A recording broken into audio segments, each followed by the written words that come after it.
और इस वक्त बड़ी खबर राहुल गांधी के दौरे के ताल्लुक से आ रही है। आपको बता दें कि राहुल गांधी आज राजस्थान के थानागाजी का दौरा करने वाले थे। ये दौरा मंसूख हो गया है। मौसम खराब होने के सबब हेलीकॉप्टर को उड़ान भरने की इजाजत नहीं मिली।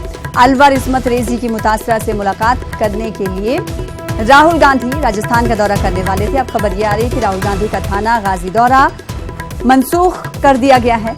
मौसम खराब होने की सबब हेलीकॉप्टर को उड़ान भरने की इजाजत नहीं मिली है। इसकी वजह से राहुल गांधी का दौरा मंसूख हो गया है।